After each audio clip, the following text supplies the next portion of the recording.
Gentlemen, let's broaden our minds. What are you? I'm Batman.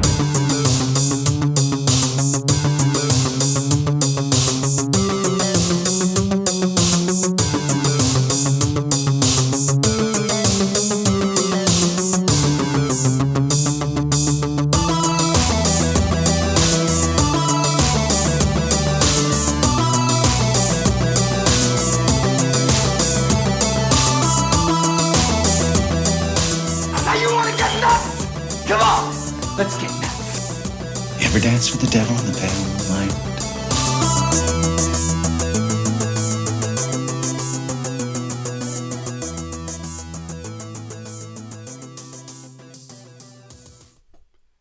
Hello. Hello, hello, hello. Braden Herrington here with Davie Portman for postwrestling.com. Up next, the podcast. Now I know what you're thinking.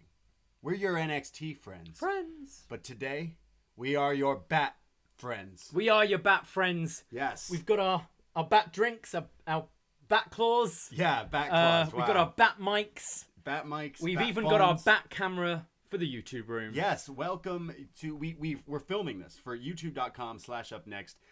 Welcome anyone on the YouTube, but you can find us on wherever you find your podcast because you found this. We're giving away all Batman movies. We're going to review them all, and we're starting today with Batman 1989.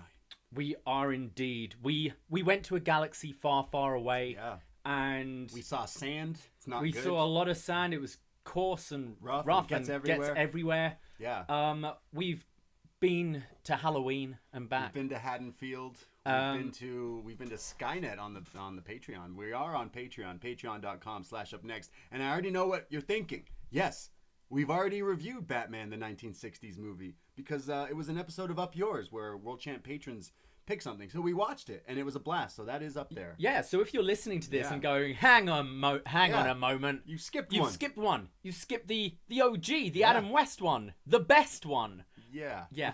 I want your reactions on exploding sharks. And bat bombs. And bat bombs. You can listen to that on our Patreon. Yeah. And that kind of what's inspired us. Hey, let's give it to cruiserweights. So if you want to become a cruiserweight and you just want to listen to that, sure. Well, I'll edit it. 205. Done. It's done. You're good. You're good. So pause it now, go back and listen to that, and then come back to us. But yeah, look, we are wrestling nerds, and we do a podcast about NXT and all sorts. Patreon.com/upNXT. We do so many different wrestling movies, all that stuff. But yeah, we were super big Star Wars fans, and we said, hey, why not? Leading up to the Rise of Skywalker. Wow, Yeah. I forgot the name already. We thought, why don't we do every Star Wars movie? We even did the Christmas special. We did the prequels. We did everything. And we gave them out for free on this very feed. And that's kind of, we started that even kind of before we had our whole Patreon and all the stuff we've been doing. So we watched all the Star Wars. We watch wrestling. We're super big nerds. On the Patreon, we started doing some of the Daniel Craig James Bond movie reviews leading up to No Time to Die, which we thought was coming out before a pandemic. Didn't quite happen yet. So we're like, well, shit. What else can we talk about that we like to talk about? And we thought James Bond, that's cool. There's a lot of James Bond movies out there. A lot of them. There are a lot of James Bond films. And we will get back to them. Yeah, we are definitely definitely. going to finish the Daniel Craig series. Yeah. Um, But then I thought, what's the North American version of James Bond? It's Batman. It is. It and is. Me and you are super big comic book nerdy kind of dudes, and we both love Batman. And we thought, why not make this the next kind of universe that we jump into here? Yeah, Gotham. and like there's a lot of kind of Bat news out there right now. Exactly. You've got our Bats. Robert Pattinson. Robert Pattinson being filmed. We've got the Snyder Cut release coming out of Justice League. Yeah. So by the end of this journey through Arkham, we'll get there. We'll get to that movie. And we've got Batfleck and oh god, and Michael Keaton. Yeah. Both as Bruce Wayne and Batman in The Flash. So there's much Batman news out there. So we thought this would be a good thing to start with. Yeah. And I've got to admit, I'm kind of more excited about this than the Star Wars one. I love Star Wars. I think both of us got a bit burnt out towards the end Yeah. of those reviews, but they're all very similar, right? I agree. Whereas with Batman, similar to James Bond, you've always got you've got a new cast. Like you've got a different Batman, you've got a different Bruce, you've got different villains, different tones, like just different directorial approaches to the film. Completely different. That I think are going to keep them pretty fresh. I'm saying now, just having started this one, but having done the Adam West Batman already, watching this one today, I rewatched Batman Begins and Dark Knight very recently. Completely different movies. Yes, it's crazy the span that this series has. Like this character obviously is like super campy, is what I'd say, considering Adam West is super camp. But then we watch this one and it's all camp. All of them are pretty campy considering it's a dude and dressed as a bat. So starting now, we're going through all the Batmans, all the Bats, all the Bruces. We are even going to come up with a rating system that you came up with that will at the end of each movie rate our Bruce, rate our Bat, rate our villain, rate our Alfred, rate our Batmobile, and suit/gadget. So at the end of every Batman review, we'll be doing that. This is, I mean, as you said, Batman is the North American James Bond. Yes. And this is something we did do for the James Bond film, because there are always those tropes. You've always got the car. You've always got the girl. You've always got the song in James Bond. Sure. So we thought we'd do something similar to here. And then accumulatively, over the course of these reviews, we'll find out what is the best Batman film. Yeah, I mean, a lot of people are already saying it's an Adam West one. Yeah, Well, it's definitely different. And you are in your right to say that. If that's what you think. But yeah, we're going to go back crazy. I mean, we're in a pandemic while recording this. It all started from a bat.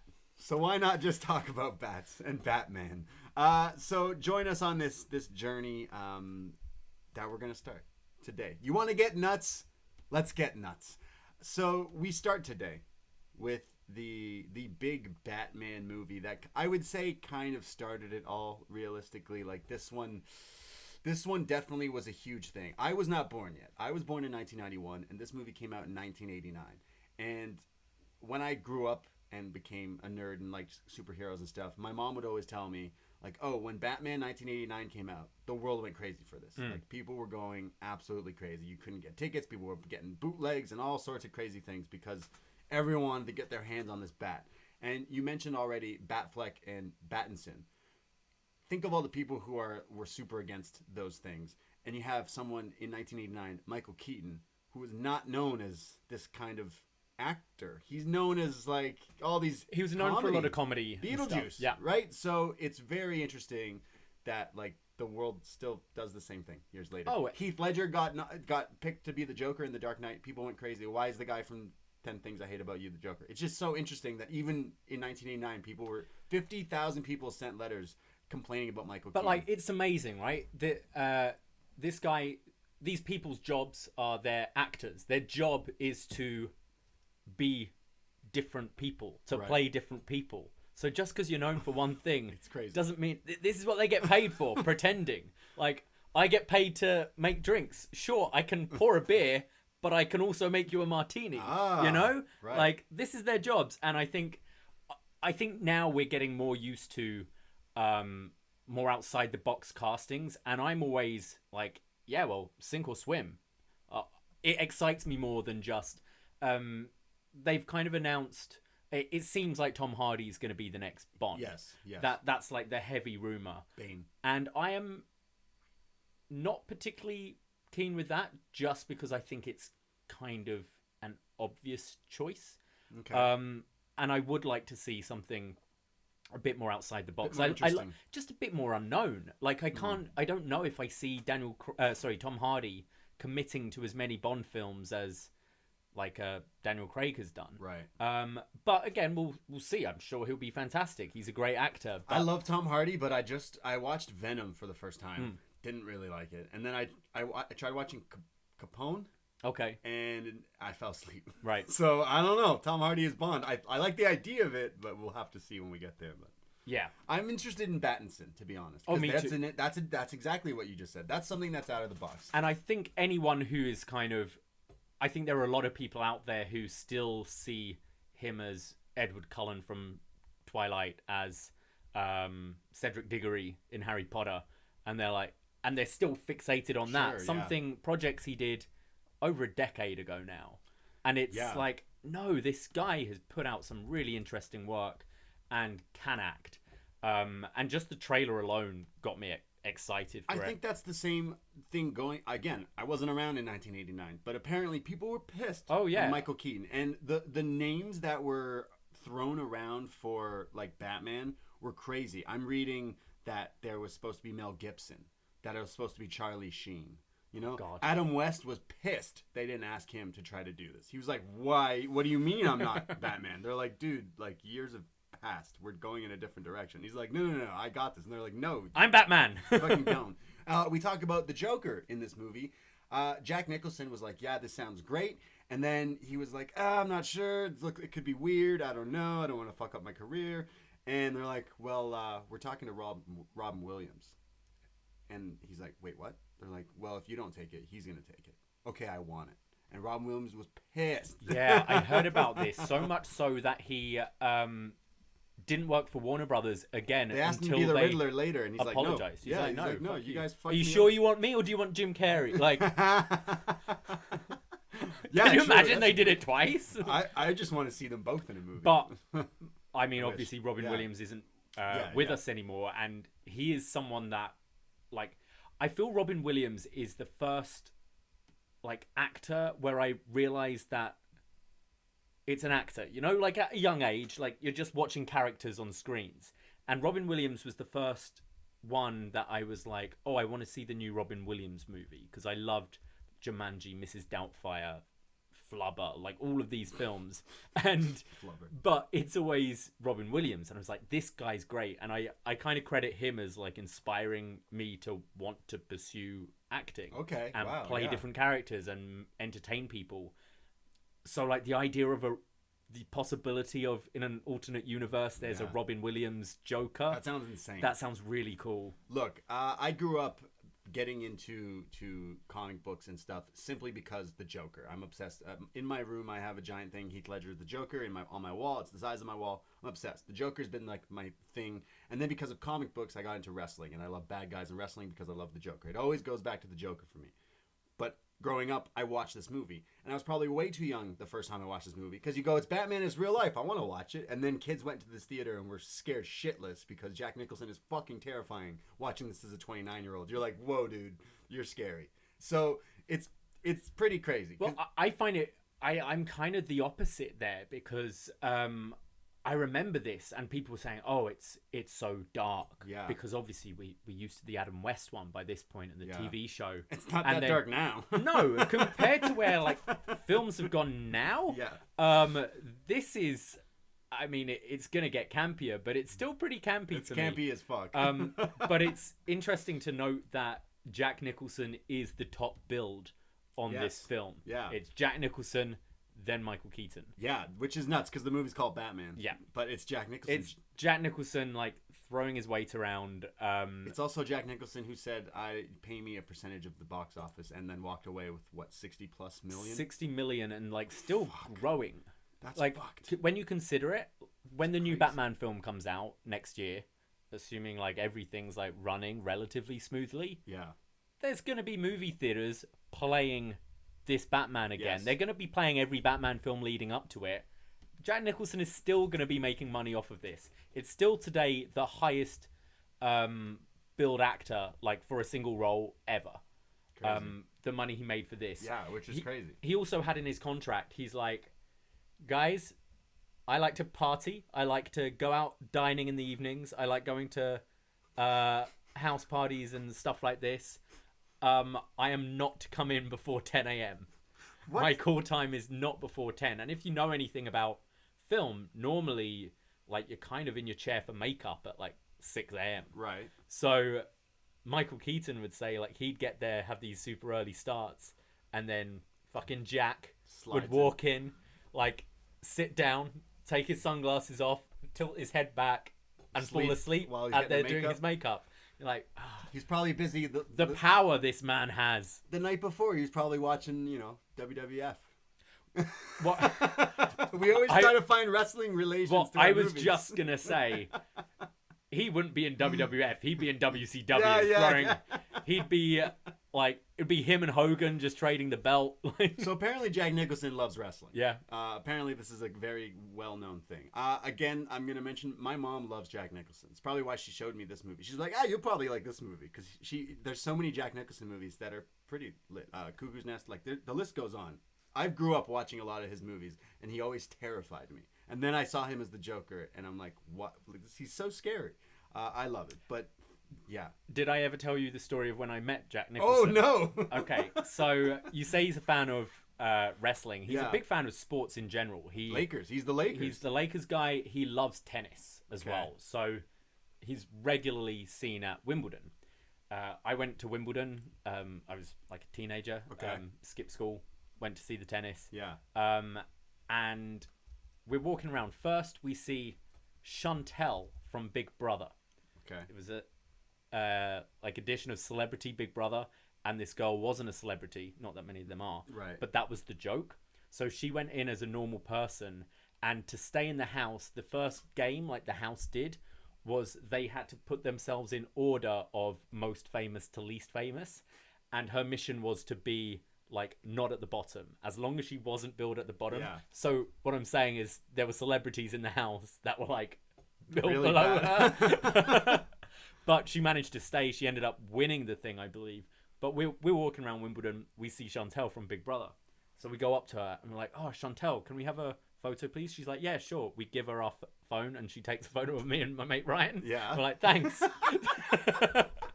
And then we're walking around and my mate Ryan goes, shit, it's Jack Nicholson. It's Jack Nicholson. Oh, my God. And I'm like, especially now, because I worked in a bunch of theaters, I've met a load of people. I'm not really one to kind of harass anyone. Sure, yeah.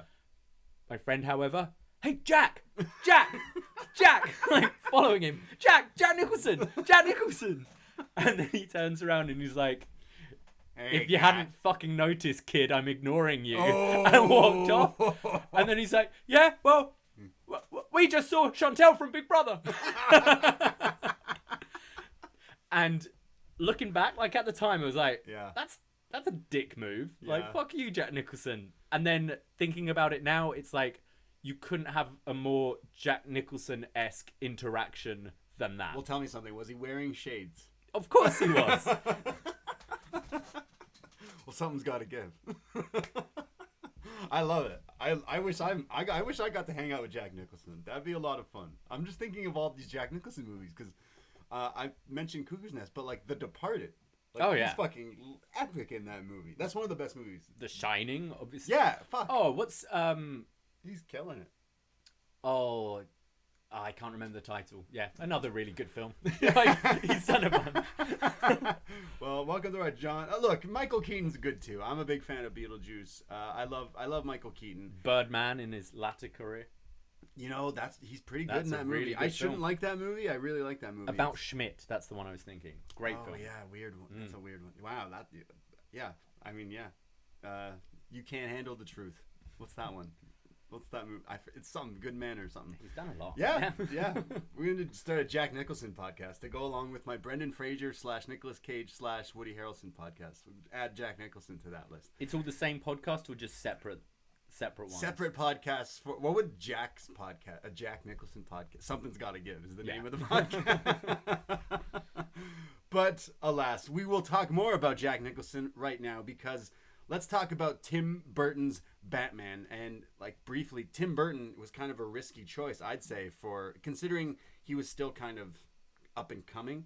I am a huge Tim Burton fan. I love most of his stuff that he's put out.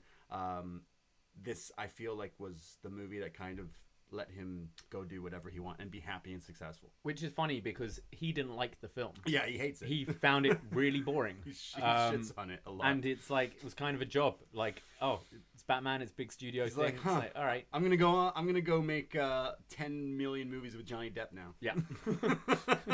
But I love Tim Burton. Nightmare Before Christmas, epic. So Tim Burton's Batman, 1989. We do see the camp right away because it's Gotham. It's like this neo-noir. How do you describe Batman? really. It's like a noir it's definitely film. got that film noir vibe to it. It's 100% film noir, but mixed with kind of campy comic book. Yeah, this definitely has the same vibe as like reading a comic, but kind of come to life. I'm a big fan of the Batman animated series, and I felt like this kind of goes hand in hand with this, which we'll talk about a little later on. But Gotham City, we see this family. They're coming out of a movie theater. You already understand what's happening. You're like, oh, wait a second. Could this be?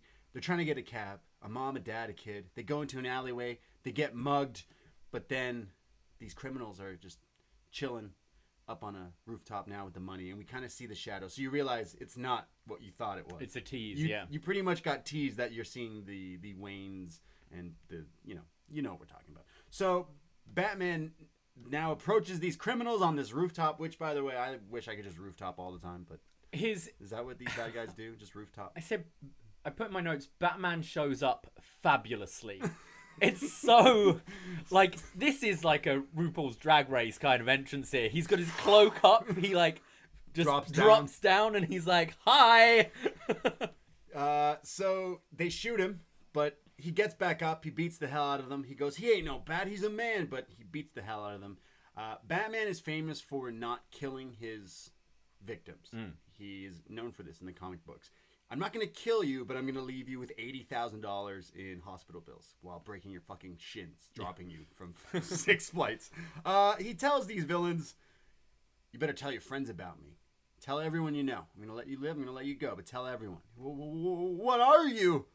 I'm Batman. And we hear it. We already hear it right away.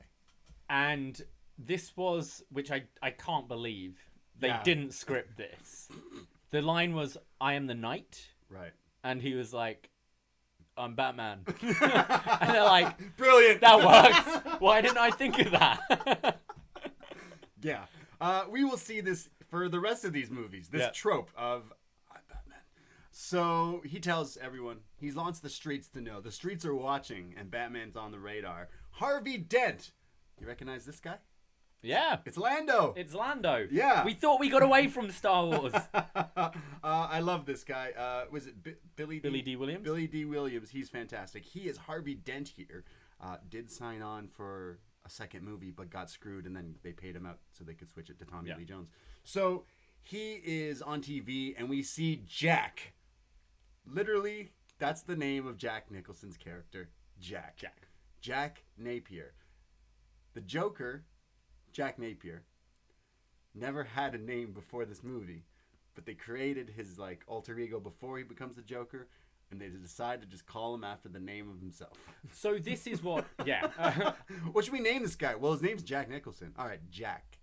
But it's interesting because we're so used to nowadays every like superhero film having the origin story of the hero, whereas we just start here with Batman already exists. We don't need to go through his origin. We learn little bits later, but it's not until Batman Begins where you really get that full origin story. Whereas Joker is a character that has never really had much of an origin story. He's just been known as the Joker. We don't know why he does the things he does. Just fucked up. But here we are going to tell you Joker's story and how he becomes the Joker. So this guy Jack Napier, he's hanging around with this blonde friend of his who it kind of is revealed she's involved in some criminal activity with him and another guy. He's kind of sleeping around with her who's with someone else. There's some drama. We meet some cops. Eckhart, who, again, if you know like the comics, he looks just like the comic in the animated. He's like this bigger dude, scary. He shouldn't be a cop. Just looking at him, you're like, you're not a cop. You're a crooked cop. And we see Knox, this reporter, who's trying to get all the things. He's heard the rumors of the Bat, like the Batman, and no one believes him. His whole like Gotham, the press, they're like, you're full of shit. This Batman story is garbage. Your credibility is going down the drain. They say he can't be killed. They say he drinks blood. And they're like, is it a vampire? Like it's a bat, but it's a man. It's the 80s thing. People don't believe him.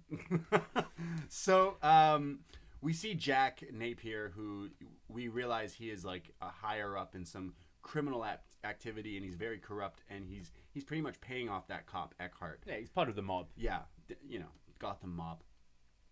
We see Knox. Like I said, he's getting bullied, but we meet Vicky Vale, aka Eminem's mom. She's here, Kim Basinger. She says, "I heard you. I read some of your things, so I moved down here I'm a photographer. I took photos all over the world." But I want to hear. I'm interested in this Batman story you've got. And he's like, no one in the world wants to believe me except you. And he's like, kind of interested. She's a beautiful photographer here, and he's like, hey, let's go out for dinner. And she's like, I just want to hang out with a bat.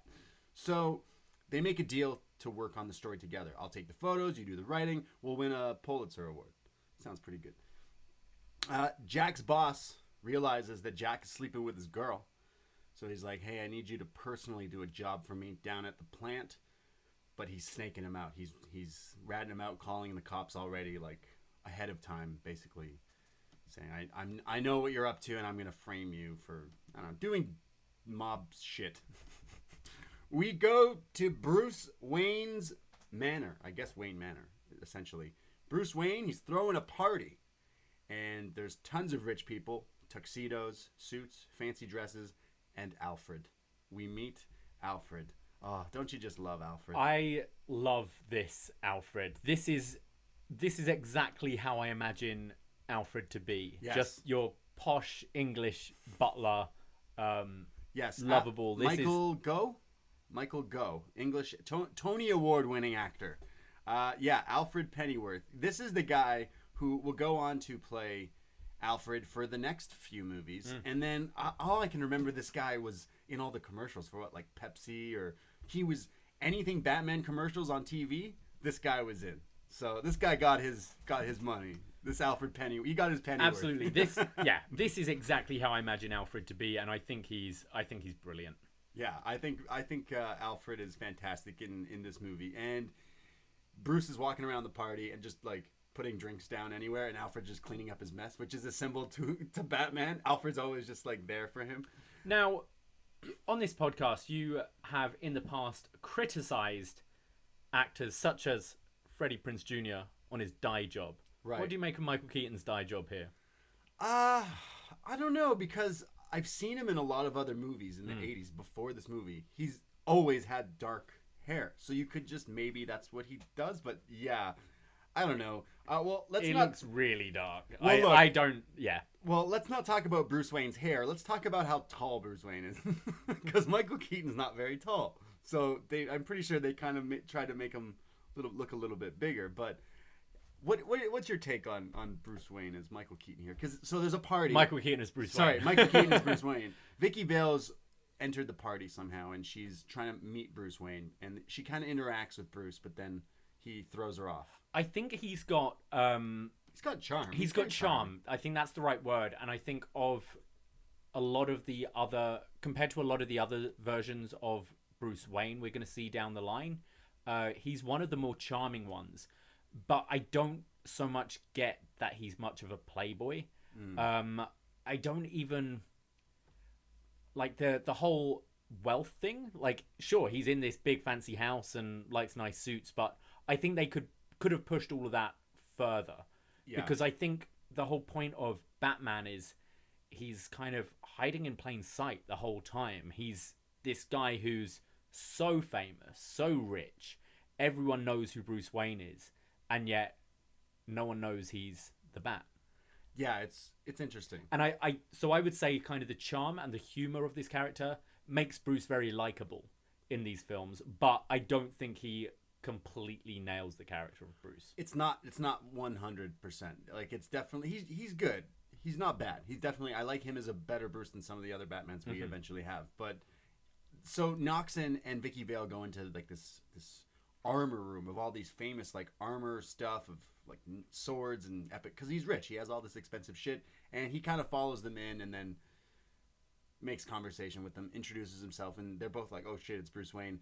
Knox right away goes, hey, can I have a grant? Which he eventually, I think, gets one, which is funny.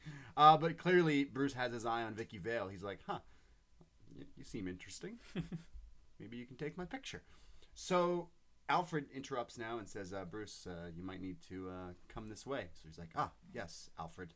because he's tipped off, as are the cops, of this job that's going down at this chemical plant downtown somewhere. And it's Jack and his boys. They enter this chemical, what is it, Axis chemical plant. Yeah. And they go into a safe, and it's empty. And Jack goes, boys, we've been ratted out. Let's get out of here. But the cops show up. The bad guys and the cops, they have a shootout. I don't necessarily think having a shootout in a chemical plant is a good idea, considering there's just big vats and tanks of stuff that looks green, and I don't know. Not great idea, cops. Let's shoot at these guys. Yeah, I mean, there's a tendency of cops shooting first and thinking later, isn't there? Yeah, So, even in 1989, Yeah. they were doing that. So there's green gas chemicals and stuff. We see Commissioner Gordon, who's here. He's trying to stop this guy, Jack. But it's the Bat, man. He shows up. He's got a grapple gun. He's beating up these bad guys. oh, Batman loves a grapple hook, doesn't he? For no apparent reason. You don't need anything else You apart know- from a grapple hook. In wrestling, sometimes a lot of people criticize, like, why do they have to do flips and stuff before? Why does Batman need to grapple hook everything before beating him up? I also love the classic. He's beating them up. He's doing Batman moves, and he does the classic, whoop-ah, where you lift up your hand behind you, Yeah, and oh, beat yeah. the guy in the face, and Michael Keaton's face is like, It's so campy. But back in 1989, you're like, fuck yeah. So yeah, Michael Keaton's just hauling ass here. He's beating them all up. The cops, they're here. They're like, okay, well, wait a second. There's a guy dressed as a fucking bat. This is real? Like, the Batman's real? Batman gets a hold of Jack, and he's got him here. But then his boy, Bob, threatens to shoot Commissioner Gordon, so he lets Jack go.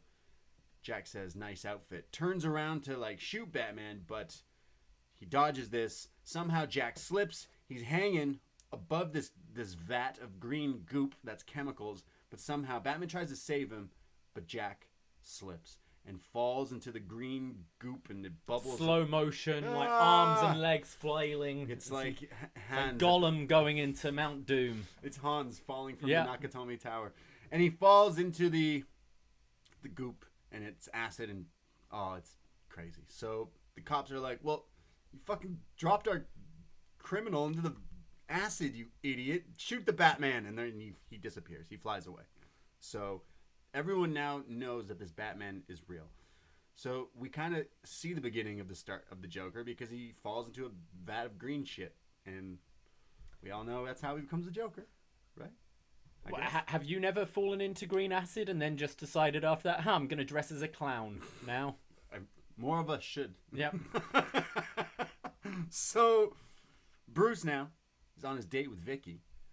He doesn't care that he just killed a guy by accident. He's on a date with Vicky in his house with the long ass table. This scene's funny. Yeah. I Pass enjoy the this. salt.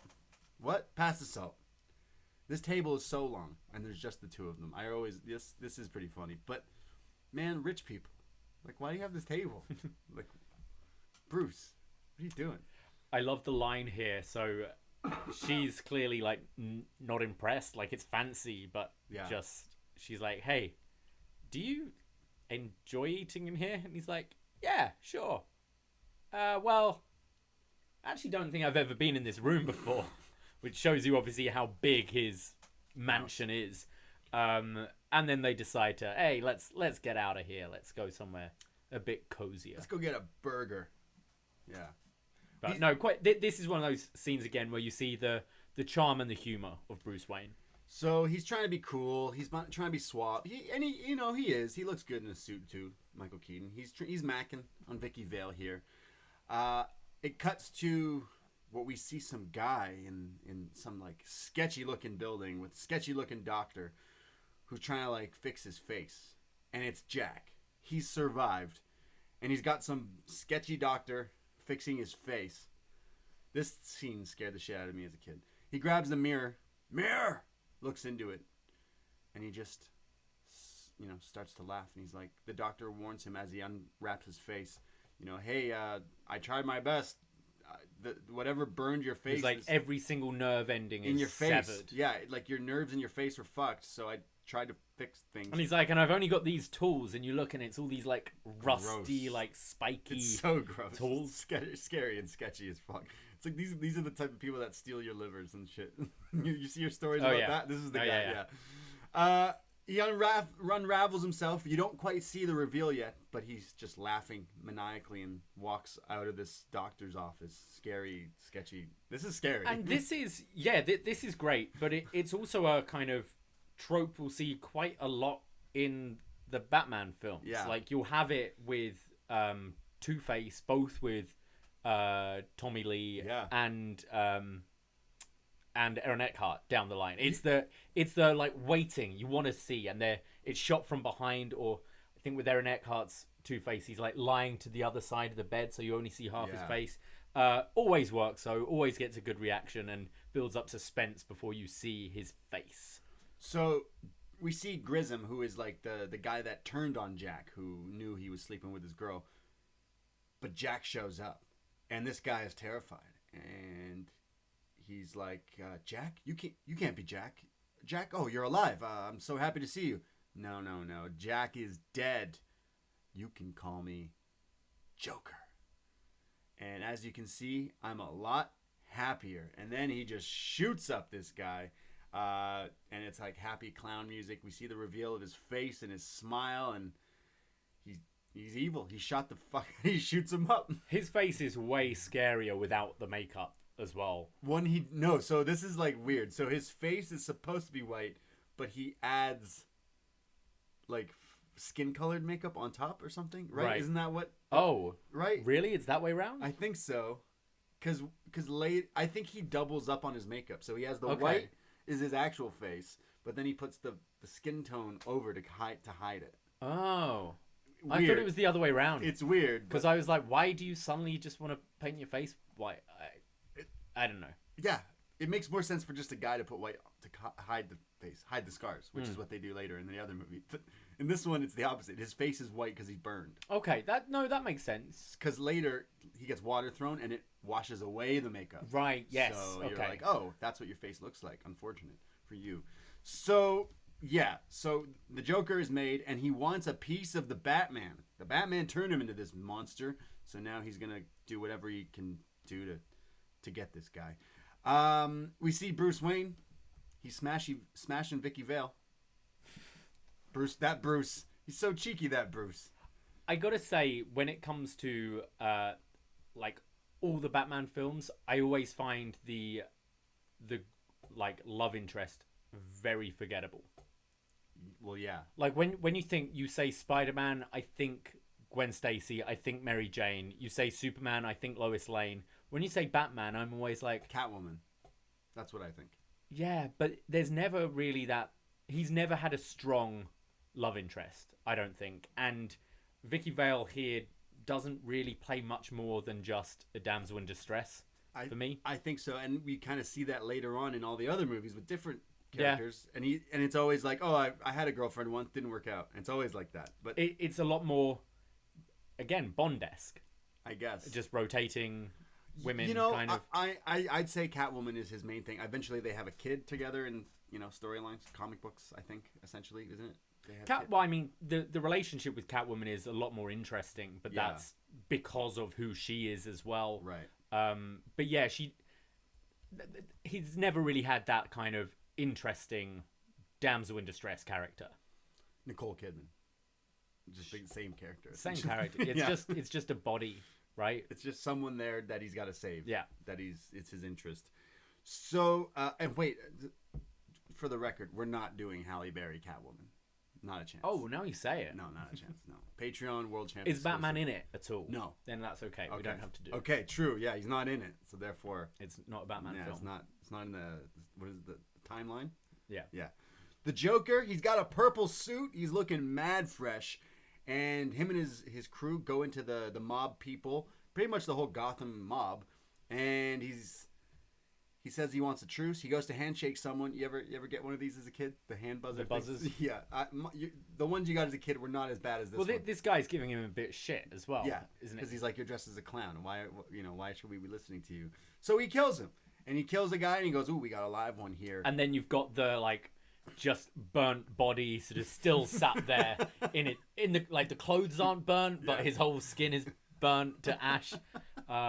Funny visual, but quite dated. So his boys show up, and he's already got his crew, like who were his criminals before he was the Joker. But now, just in a span of, I don't know, a week, his boys have all matching Joker gear. Yeah, Scrump sorted him out. PWT sorted them out. PWT, Yeah. like just The like logo with the Joker's face on it. It's lit. that. I mean, you've seen how quick AEW are with getting a Flipping those t-shirt shirts. out there, and yeah, that's exactly. He's got merch. It's like varsity jackets, but with his face with on the it. Joker on. But it's more the like animated Joker.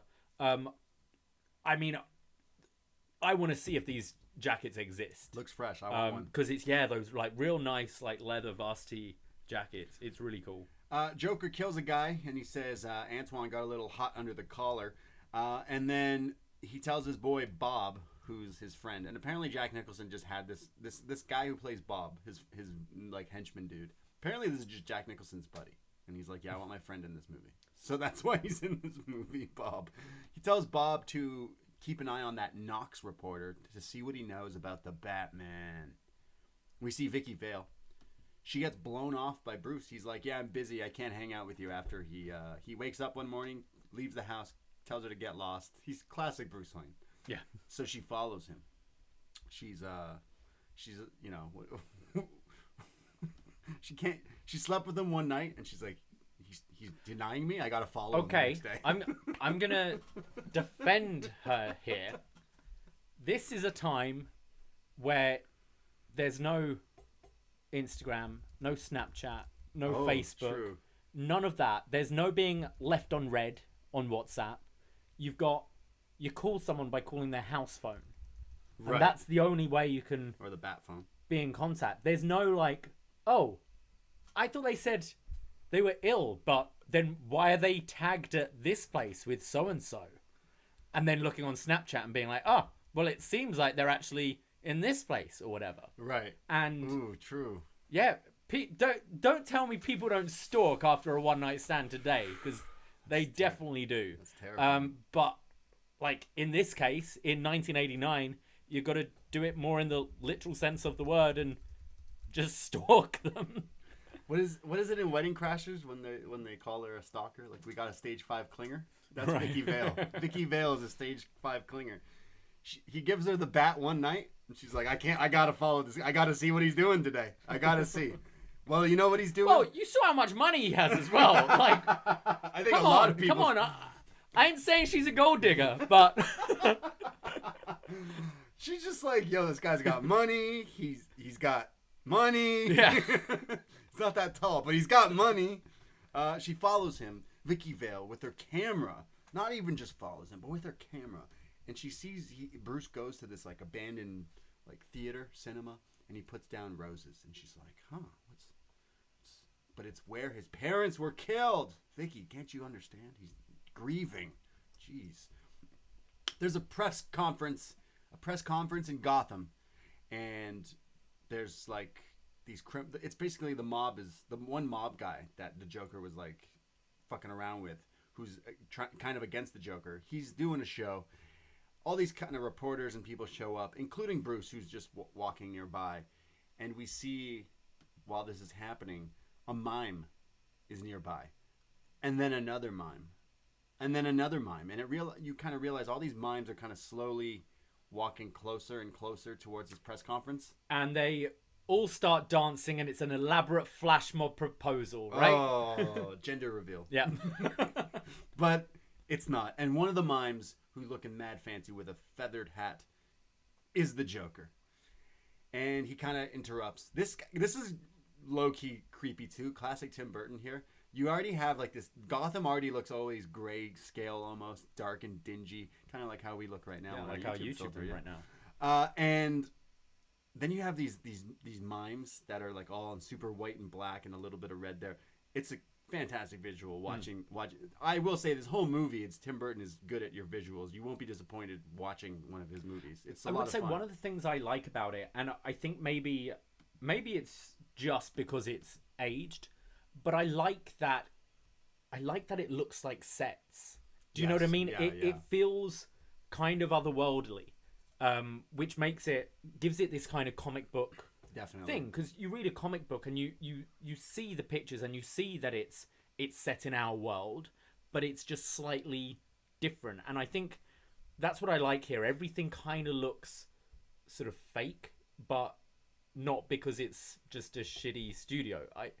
It's weird. It's hard to explain. Yeah, it's supposed to be this Batman like comic booky weird thing. It's hard to explain, but it's something. And the visual is great. And the visual of these mimes always kind of freaks me out. It's like, well, why are all these? I think I'm scared of mimes, maybe, but I think a lot of people yeah, are. okay, great, because a lot of people in this scene are scared when the Joker steps up, and he calls out this one mob boss, and he tells him it's time to pay the check, and he throws this feathered pen into the dude's neck, killing him, and then like some of the villains shoot off, and Bruce is just watching this and kind of comes face to face with Jack as he drives off, and he's like, huh, Jack is alive, and Jack is this weird Joker dude. So now Batman is like convinced that Jack is the Joker. I mean, he's right, but the Joker back in his like lab thing says, can somebody tell me what kind of a world we live in where a man dresses up as a bat? This town needs an enema. Jack Nicholson has the best lines in this movie. So many of them are memorable. That is definitely one of them. This world needs an enema, really. So Joker wants to get the bat. The bat wants to get the Joker. Bruce and Alfred are Bruce is just trying to do like detective work. And Alfred's like, hey, are you and Vicky Vale going to settle down? Because I'm kind of tired of your shit. First movie out. First movie out, and Alfred's already sick of his shit. But it must show like she left an impression on Alfred, because it was, as we said, it was only a one night thing, and he's like, hey Bruce, all the other chicks you bring back here suck. This girl's nice, settle down. She's nice. Maybe you'll have a kid who's Eminem. We see the Joker in his lair, and he's kind of like, hey, you got the info on Knox? And Bob says, yeah. And he goes, wait, who's this? This photographer, Vicky Vale. Oh, Vicky Vale. And Bob says, yeah, she's been hanging around that Bruce Wayne. Well, she's about to trade up. And he kind of does this like dancing scene. He's kind of coming off as insane here because he's like dancing. He just likes art and scary shit. I gotta say, I don't and I think it's with hindsight and seeing so many other iterations of this character, he's a regular mobster, falls in the acid, and now he just likes clown tricks and dancing around. No. It had little things earlier that like show he has the cards earlier. He's got the flashy outfits already as a mob dude. You're like, out of all the mob dudes, you look the best. You look the flyest. He's definitely. I find it a bit extreme, and I think it's explained better in future films. But I think better in the comics, I think. But I think for this time and where kind of like comic book films were here, it's great. It's perfectly passable. But I think when you see how deep some other actors take this character moving forwards, it's just a bit like, now I'm crazy. Now I'm crazy and I'm going to dance. Because he definitely mentions that he's like very smart and intelligent and into art and things. But then like, that's just briefly. But we more see him as this character. But he's like dancing around. He loves Vicky Vale now. He gets chemicals with his boys at the chemical plant because he realizes it can fuck people up. And he basically like kills people with chemicals now. He somehow puts chemicals into makeup and stuff, therefore killing models and giving them allergic reactions, and people are on air dying and laughing on the news. And he takes over the airwaves at one point and says the new and improved Joker products called Smiley. And it's like this creepy commercial, and he says, put a smile on that face. So he's taken over Gotham by the makeup. Therefore, no one can use makeup in Gotham City, including the news people who now like are just looking rough because they're on TV without makeup, and who clearly have added makeup to make them look this way. And it's Gotham's shopping nightmare. What do you think of the Joker's epic plan to get into makeup? Sephora, killing you. It's not a bad idea, to be honest. You often see people go like, "Oh, I'm going to attack the water because it's easy. It gets everywhere." It's water. Makeup, I think you're gonna just. I mean, you're targeting mainly women. Men wear makeup too, and that's cool. But predominantly women. Yeah. So, are you just slowly gonna? He's gonna kill. He hates women. Is the that Joker hates it? Women? Like, do you just not want people to reproduce and just want it to be an even more patriarchal society than it already is, Jack? Nice. Damn, you're going deep into this. Maybe this Joker is deeper than we thought. He hates women and he wants a world with just men. But I guess, I mean, the other thing you could do, just do like Axe body spray as well, and then you kill everyone. Teenage boys are all dying. Teenage boys are all dying. What do you call it in the UK? Lynx. Yeah. So. Hey, I will still buy Lynx Africa. I don't Africa? care. It's such a nice smell. I like the Old Spice, like Fiji or something. I'm a bit more Old Spice now. Yeah. So, Vicky Vale gets a call. She's got a date with Bruce Wayne. She calls Alfred. Almost called him Arthur. She calls Alfred. Hey, tell Bruce I'm gonna be a little late to the museum date today. And he goes, Master Bruce, Vicky says she's gonna be a little late for your date today. And he goes, oh, okay, cool. Wait a second. I don't have a date with her. The red flags go off. She's been set up. The Joker tricked her. She shows up to the Gotham Museum, the art museum. She has a table waiting. She gets there. There's a box that says, open me, urgent. Opens it. It says, put me on. And it's the mask. So she wears a mask. Just like in 2020. She puts on her mask. Wear your fucking mask. The gas ventilation here is not good for 2020 standards. And there's like green smoke, and all the people in the art museum faint and go to sleep. The gas disappears. She's holding the mask, and we see the doors bust open, and it's Jack, the Joker, with his crew. Gentlemen, let's broaden our minds. And we hear Prince. Party man. Which apparently was another thing that Tim Burton was not a fan of. Look, I'll tell you right now, off the bat, this is what you wanted when you came to this podcast for Batman 1989. I love Batman. I love Tim Burton. I love Prince. All together, what the fuck and why? It feels very shoehorned in. Yeah, like I like Prince as well, Yeah. but it just feels hey, weird. Let's get that soundtrack music going. It's so weird. Yeah. So this is the track Party Man, this is my favorite song from this album, right? Soundtrack. Because it's basically about the Joker. It's Party Man. So I love this as a kid because I'm like, I'm the party man. So the Joker and his crew, they come into this art museum while this song is blazing in this epic scene, and they're fucking up classical art pieces. They're painting over things. They're slapping things. It's fantastic. Retribution. It's one of my favorite scenes in this movie. I love this scene. Apparently, out of all the things, this one made him unsettled. Out of all the things he did in this movie, he's like, I don't want to ruin other art. They're like, dude, we got it it's set. Just fucking paint it. Really? Like, all right, cool. So he'd paint over. Jack Nicholson is an artistic man. Oh no, I totally get that. This guy has some fancy paintings. I believe that story. So he does. His crew paints all over stuff, and it's great. But then as they're slowly moving through the art museum up the steps to get to Vicky, where she's like kind of watching this in horror. There's a painting that's like kind of scary and graphic and vulgar of like blood or something, and the Joker stops the guy from painting over. He's like, no. I kind of like this one. So he talks to Vicky Vale. He says, you can take off your mask. You don't need it now. She says, what do you want? And he goes, my face on the $1 bill. Do I look like I'm joking? And she goes, well.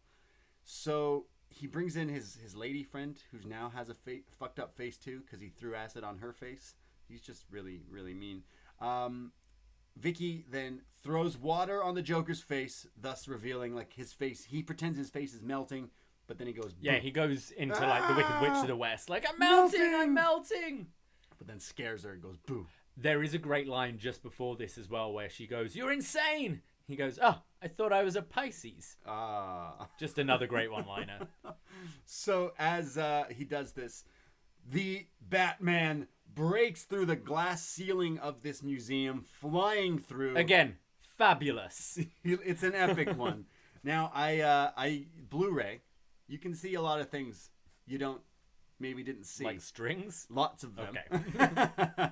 But it's Batman, so you could argue, yeah, it's just his grappling things. It's part of his grapple. That's how he got there. Yeah.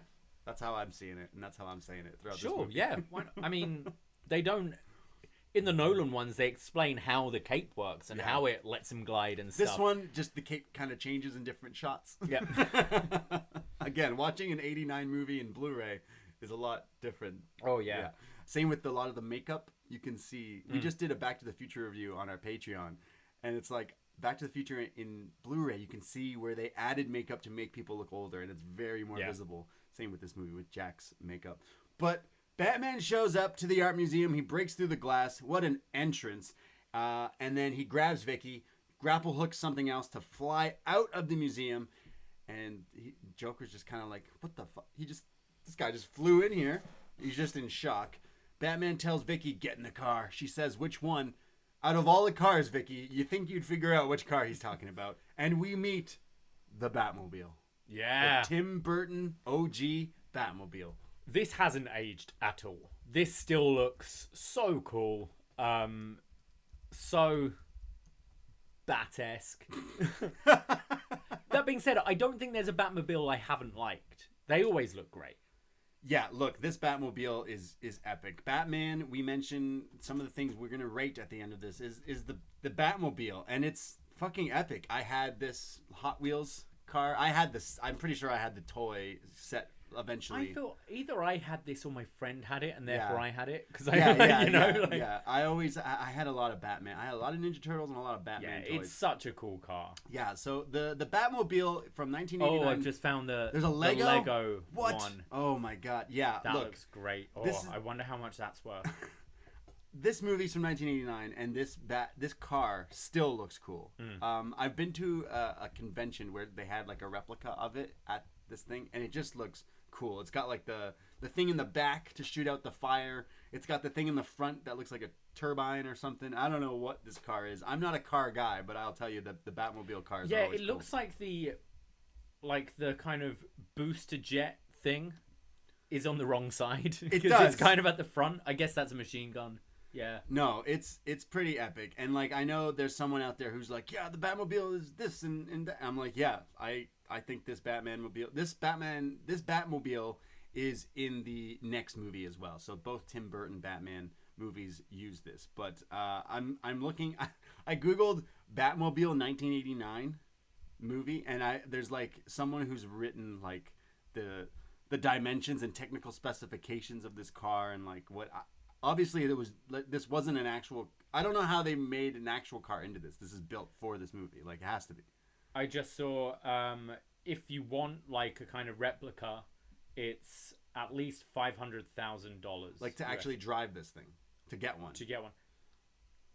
That seems a good deal to me. Like, not that I've got like I can't buy like $1,000 car right now, but like I don't know. It seems cheaper. I bet like. I'm pretty sure some of the Bond cars are worth more than that.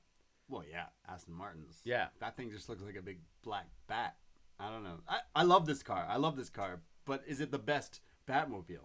It's a tough one. It's up there. I think all of them are really super cool.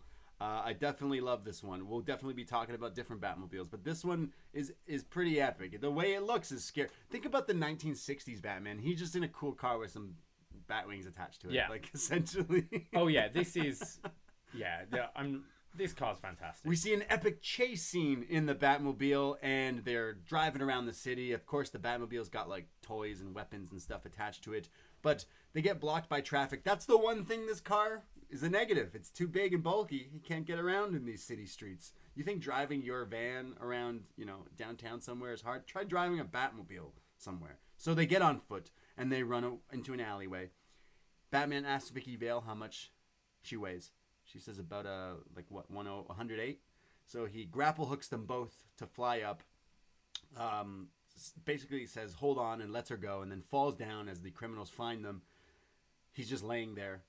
They go to take off his mask. She takes photos. The flash goes off. He gets up and he starts fucking up the baddies again. But then this villain, one of the henchmen, is a karate expert, and he starts to just go after Batman with these swords? Just randomly, this guy's got these giant swords, swinging them around, and he's swinging both of them around, flailing them around, and it's classic like Indiana Jones here. Where in Indiana Jones, the guy does all these sword tricks, and Indy just takes out a gun and shoots him. Well, here, Batman just fucking big boots him right in the face. Big boot to the face. The guy does a complete rotation in midair.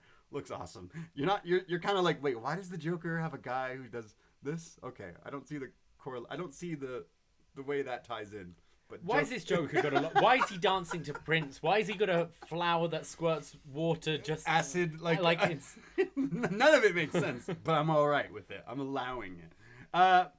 He kills these guys. He finds Vicky Vale. He saves her, but she has these photos that she kind of hid in her bra, and he grabs her. They're running back to his Batmobile, and it's driving like by itself. And then he uses Siri, and he's like, "Hey Siri, stop!" And then the car like stops, and then the shields come down, and he gets in the car, and he goes, "You weigh more than 108." What a dick!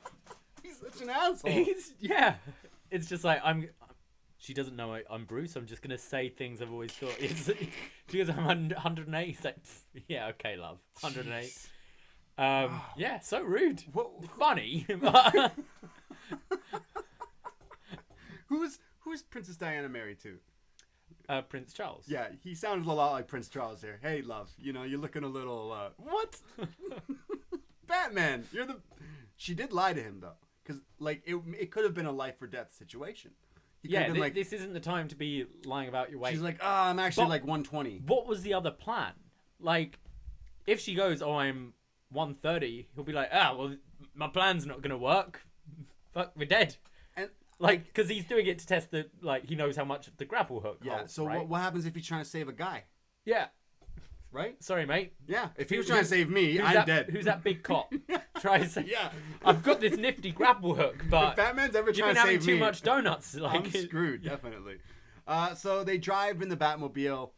He saves Vicky Vale. They escape in the Batmobile. We see the epic shot of the Batmobile going through the woods, through like a waterfall or something that's imaginary almost. And we see the Batcave. Batmobile through the Batcave. We see the Bat computers. It's the late 80s here. His system, his gear is top notch. Yep. Looks great. Just all that coding. He's also got Bat mouthwash and a Bat toothbrush just sitting there. Do you not? No, but like just because he's been doing so much research that he's just got to have it right there to do it. I just noticed of all the things he's got there, he's just got a bottle of mouthwash and a toothbrush. I'm like, he's just been hanging out in the Batcave. Hey, you're in that leather? Like, hey, we've been wearing masks a lot in the last year. I mean, his mouth isn't covered. True. But he's Bruce Wayne. He's got to always have good... Yeah, you've got to be fresh. Bruce Wayne would be the guy to walk around with those mouth sprays. Always making sure he's got that bat breath. So... I wouldn't recommend that in Gotham right now, though, because Joker's tinkering with all these kind of aerosols. Yeah, he shouldn't be using this thing.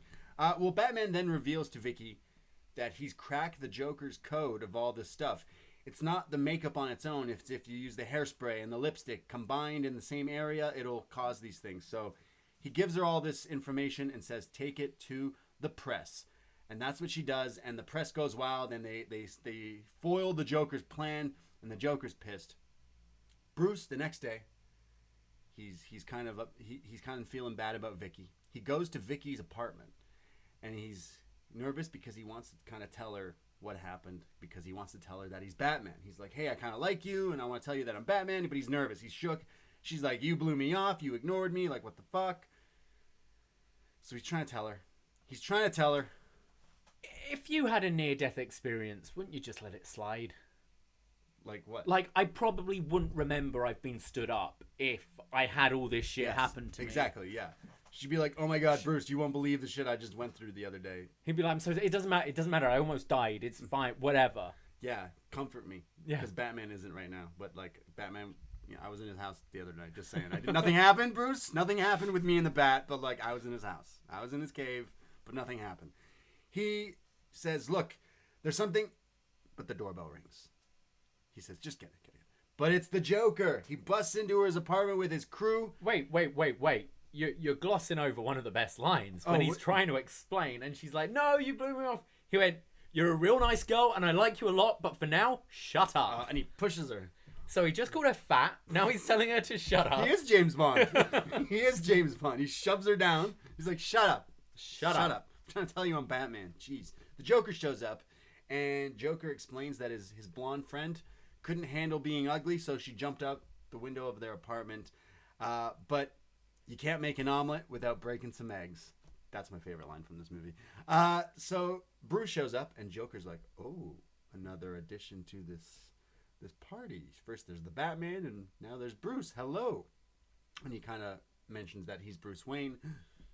So Bruce knows it's Joker is Jack, so he kind of starts to going, "Hey, let me tell you about a friend named Jack," kind of agitating the Joker. But then Bruce, with one of many people's favorite lines in this movie, is he grabs like a fire poker thing, right? Yeah, and he smashes something. And he goes, "You want to get nuts? Let's get nuts." Oh, Michael Keaton, fantastic.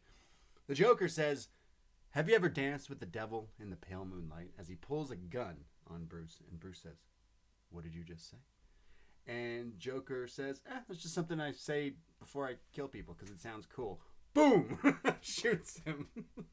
But Bruce, earlier, we saw him, he puts like some metal plate knowing he'd get shot. It's got a bat plate. Well, it was Vicky's plate, but he stole it and to hide in his chest, which then saves his life. Joker says, "Vicky, you better stop fucking around with other men. You're my girl. I'll be back." And says to the body of Bruce just laying there after shooting him, "Never rub another man's rhubarb." And walks out. And he dances out the hallway. I tell you what I love with this scene as well. Rhubarb. And one of Joker's men just comes in carrying a boombox. That's all his scene. If I ever get famous or evil or whatever, you need a guy with a boombox. He's like, just his hype man just there with the boombox. But if the music is Prince, always. Yeah. I don't think that would be my thing, but like that's it's cool. They're like, "All right, you have the gun. You come behind me, and wherever I go into a room, you got to be playing Prince."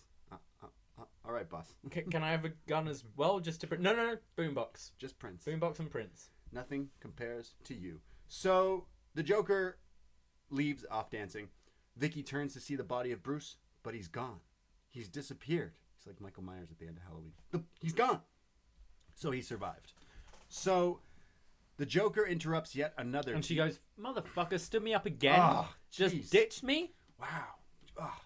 Joker interrupts a TV broadcast and says, "Tonight, I'm going to be dumping millions of dollars of cash into the streets of Gotham."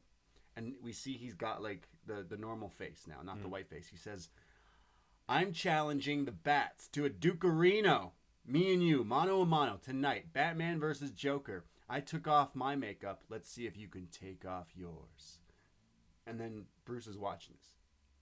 And Bruce realizes the line about the devil and the pale moonlight.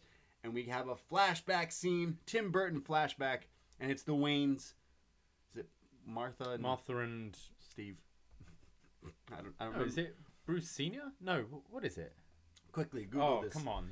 Martha and Dad Wayne are coming out of a theater. And young Bruce is walking around with some popcorn. And we see them follow Tom Wayne and Martha Wayne. And we see some criminals approach them in an alleyway. They take Martha's pearl necklace, and he shoots both of them and then says, "Have you ever danced with the devil in the pale moonlight?" But Bruce does not get shot, and he escapes. So now Bruce is like, "This is the guy. This is the guy that killed my parents. This is the guy." And the guy they cast has like brilliant, like scary, toothy smile. It looks just like the Joker. It's almost as if that he would age to look like Jack Nicholson. They cast it well. Yeah, I thought so. It looks pretty good. So, Vicky Vale just shows up because Alfred's just like, "Hey, Vicky, come down to the Batcave," and she's like, "Oh, okay." So he doesn't really get to tell her, but she figures it out. So Vicky and Bruce, they're chilling, and he's like, "Look, I got to stop this guy. He's insane." and that's what he's going to do. So he gets in the Batmobile. It's got machine guns. He goes to the acid plant, the chemical plant, drops a bomb in the plant, and drives out through the fire. You always look cool when you always look like a cool badass walking away from an explosion. But try driving through an explosion in a Batmobile. That's cool. You know what else is cool? Having a Macy Day parade with more prints. It's the Joker with parade with balloons. That looks like the Macy Thanksgiving thing. More prints, obviously. And he's in the strip club balling out. He's like Floyd Mayweather, just throwing it out. He's dropping these cash into the city. So everyone's loving this guy. Imagine in 2020, a guy was like, hey, vote for me. I'm going to go drop 20 million in the streets. So everyone's losing their mind because they just want the money. But he's secretly like letting gas and fumes out in the street as well. And this is where not only does Batman have a car, but he's got a Batwing. Is that what you call it? Batwing, yes. Is that what you call it? I think so. Right? I was calling it the Batplane, and I was like, that's not right. The Batplane? The Batplane. No, the Batwing. The Batwing. Yeah. I searched Batwing, but I got a literal picture of like a Batwing. So I'm assuming, because I remember he's got the Bat helicopter thing, the Batwing. Yeah, I imagine this is what this is. Yeah, let's go with that. So he's got the Batwing, and he's flying. It's a not a helic. It's like a jet that looks like a bat. It's like a glider plane kind of thing. Yeah. Pretty lit. It's pretty great. It's funny though, during this whole chase scene, you definitely see this thing changes sizes so many times because they obviously use miniatures to film certain parts of it and then have more of a life-size thing. But within like 30 seconds, this thing just grows and shrinks, and it's great. It's fantastic. I think this was solely made for toys. 100%. I definitely probably wanted one of these. I'd have wanted this for sure, yeah. So Gotham is greed as we see Knox and Vale like trying to not die from the fumes, but the Batwing comes over and Joker's gassing the city, but the Batwing, he glides over the parade and he collects all the balloons and flies away and releases them like, I don't know, in Buffalo or something, New Jersey. That's where I'd put those balloons. Go let them release into the sky over there. They won't change anything. But here in Gotham, you got to get rid of them. So the Joker's pissed. He's like, hey, those are my balloons. Why didn't anyone tell me he had one of those things? And he says, Bob, give me a gun. Bob gives him the gun, and he shoots Bob. Rip Bob. And then, of course, you get the cheesy, campy shot of the Batwing flying over the full moon, holding there for a split second, so you get the bat shot in the moon. You get the still. And then he drives back. He flies back down. He's just had to do that. That was part of his routine. He then shoots down the parade, like gunning it for the Joker, and the Joker's like egging him on in the middle of the street, like, come on, come on. And then, in classic Joker fashion, pulls out a gun out of his pants, but the gun just keeps going and going and going, and then he shoots the Batwing out of the sky, thus Batman... Good shot. Just crashing down. Okay, so you're telling me you're Batman. Yeah. You've had... Okay, we don't have Lucius Fox in this, but you've had whoever designs... Alfred? Your stuff make you this Batwing, this plane. Yeah. And you're not going to bulletproof it at all? I don't know. I think it's to say that this Joker gun is a lot loaded than we think. It's not just a gun. Something's different about it. It's just really long. At least, like, just one shot and it's down. It's because it's an epic gun. It's got to have something in it. It's not a bazooka. It's Maybe still it is. like a tiny bullet. We don't know. It could have been something different. I saw the spout of the thing. It's something different because it's a bigger gun. It's the Joker. It just has to travel longer. It's just Joker. a long gun. It's not a big gun. It's just long. So he's overcome. I'm just saying, Bruce, bulletproof. Like, this thing needs to be bulletproof. Master Bruce. Come on. The Joker is compensating for other things. You've got rooms in your house that you don't even know exist, and you can't bulletproof your plane. It's a special gun. I think it's a special gun. Obviously, it's magic. Okay. Kayfabe-wise, it's like a special Joker loaded gun, like a special one. Because he was I think other guys were shooting at it and nothing happens, but it's the special gun that knocks him out of the sky, and he crashes down, like, destroying the city. First of all, like, he's happy. He should be lucky this didn't kill people. It basically lands in the steps of a church, a cathedral. And we see Vicky Vale kind of approach the Batwing, but we don't see a body. We don't see Bruce inside, and she's kind of confused. And the Joker, you talk about the Batwing always changing size. This gun changes sizes like 6 times. Because at first it's giant, then it's about like a little smaller. Retractable. Yeah, it's a retractable one. It's just, there's a lot to know about this gun later on. Yeah, what is this bullet? At upNXT podcast, someone explain this gun to me because I call bullshit on the Joker's gun. Yeah. So the Joker puts the gun to Vicky's head and says, "Follow me. You're gonna be with me." And he buzzes his boys, saying, "Bring a helicopter on the top of this cathedral. 10 minutes." And he grabs Vicky, and he like brings her up into this church and starts climbing up this thing. I mentioned like Die Hard, Nakatomi Plaza. This is pretty much like now it's Batman in the tower with the bad guy. So Batman is alive. We see him. He's beat up, but he's like, all right. He goes into this cathedral. And he knocks over all these like church benches, like the ones you pray on. The pews. And he knocks them all over like dominoes. And the Joker kind of has a feeling that he's being followed by the Batman. But they go in. He closes one of the things and then like uses his acid lapel flower thing to like make the bell at the top of the cathedral fall down through things. He just really doesn't want Batman getting to him and Vicky. Batman does get up there, but guess what? Joker has more ninjas. Yeah, just out of nowhere, Joker's like, fooled ya, more ninjas. These ninjas start fucking up Batman, and Batman, I don't know if this counts as a bat gadget, but it's a palm thrust device. What is this? What is the point of... Why didn't you just boot the guy in the face like you did earlier? A guy came out with you with 2 swords earlier, rotating them, swinging them, and you kick him in the face like nothing. But this guy is running at you with all these karate moves, so he does like a shote, like palm thrust with this device in his thing. You were carrying this the whole time? Anyways. As I say, priorities, Bruce. Maybe I'm going to palm thrust someone. You could probably just palm thrust them without this thing and kill them. But I digress. So the Joker is now just making Vicky dance with him as Batman's taking on all his cronies, including a guy who looks like a bootleg Blade. Like Wesley Snipes. He's got the glasses, he's got the swords, he's got everything. And he's giving Batman a run for his money. But Batman eventually fucks him up. The Joker has a gun, and he's dancing with Vicky. But Batman cuts in and says, "Hey, you ever dance with the devil in the pale moonlight?" And he starts to fuck up the Joker. He's like getting his retribution here. He's beating him up. He's throwing him around. He's making him bloody. Joker's pulling out all his jokes, but he's just not like... He's like, you would hit a guy with glasses, puts on a pair of glasses. And the answer to his question is yes, Batman would hit a guy with glasses. He beats him up. Joker says, "Look, you made me. You idiot. You're the reason I'm this way. You made me." And he's got like false teeth flying out. He's got all the Joker gags. He's basically a joke shop. Yeah. Right? And Bruce says, no. You made me. You killed my parents. He's like, what?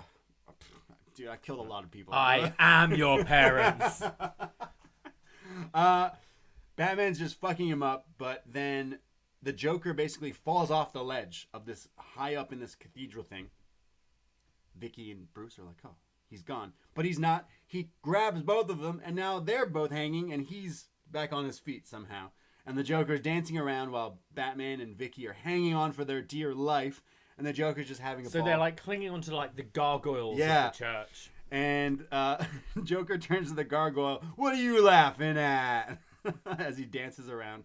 And his copter comes by. His copter he ordered. You can Uber copter. I was just going to say. Did you know that? They're like, "Is this Joker?" Is this Joker? You run around the front, read the registration. Yeah. Hold on, I got to kill Batman. C481. Make sure you're wearing your mask. Send a message like, 1 minute, killing Batman. So Joker's you got Uber a phone copter. charger I can use? Batman's hanging on for dear life, but he somehow uses like a bat grappling hook here, saving Vicky's life.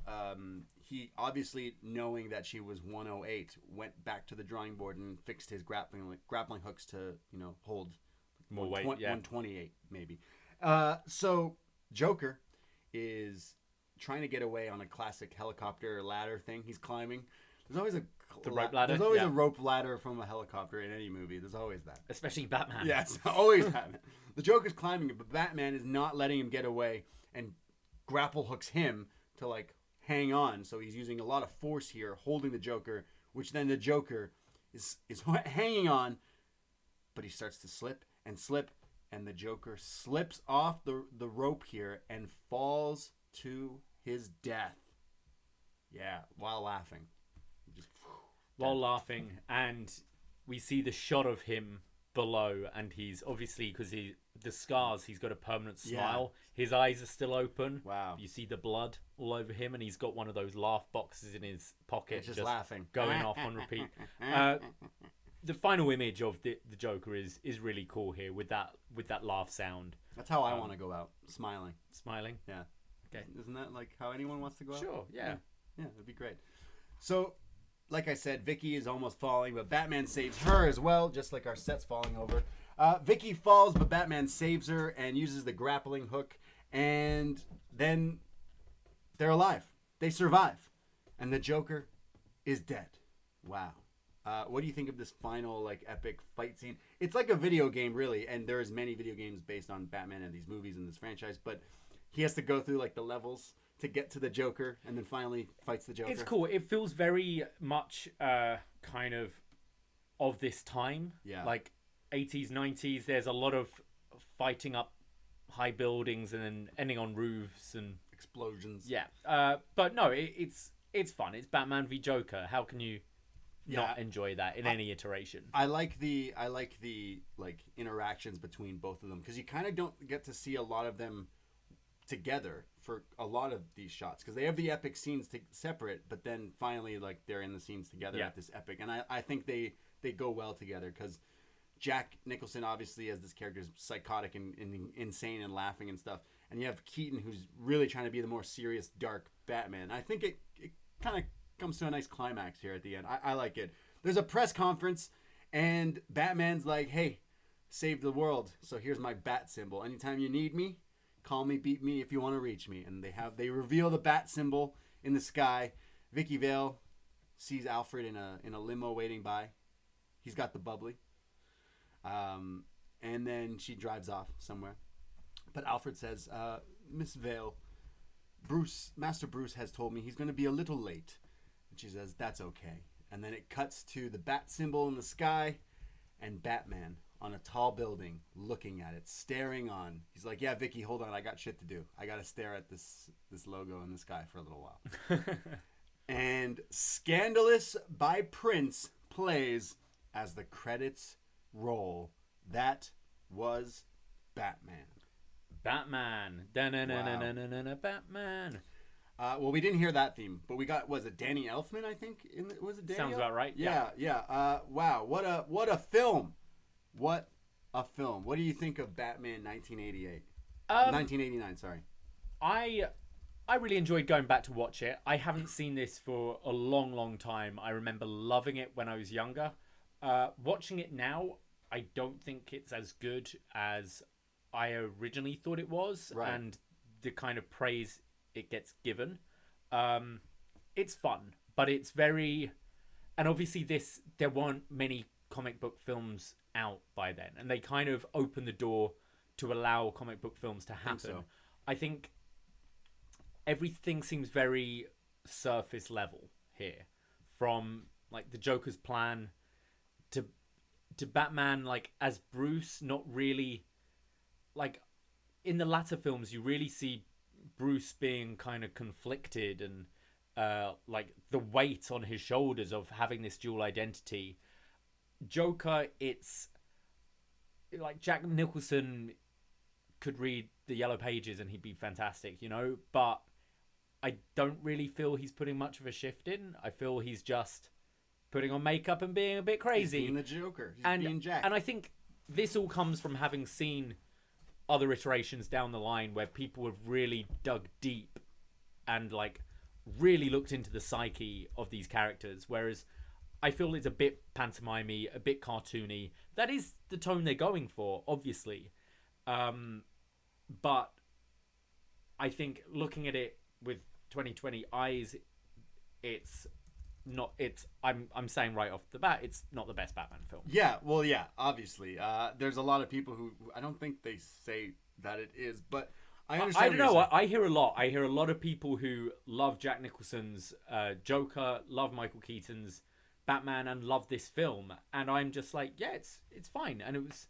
You know what? I think this, for me, again, I was reading these like comic books at a really young age, and then finally, when I was like a little older enough to watch this movie, I was probably still too young because considering this isn't really a kids movie, it's not, even though it's about a superhero, right?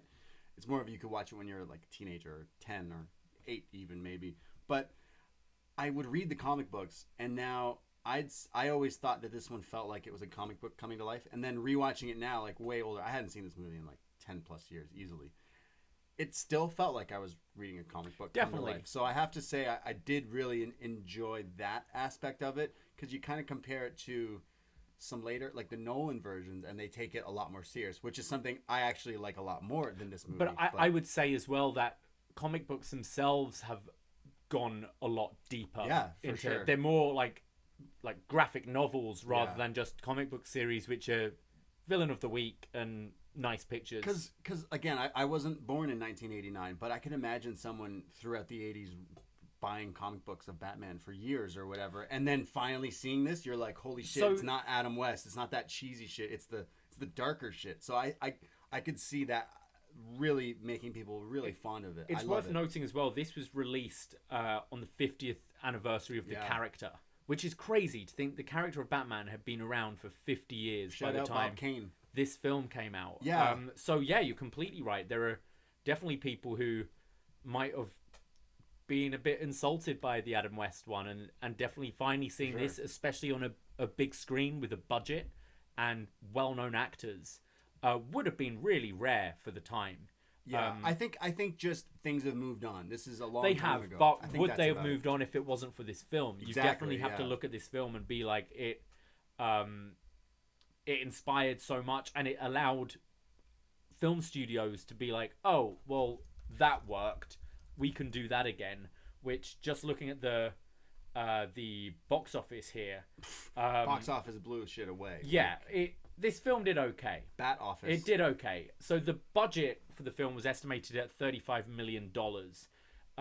The opening weekend, it made $40,489,746 in 1989. In 1989. So who knows what that is now?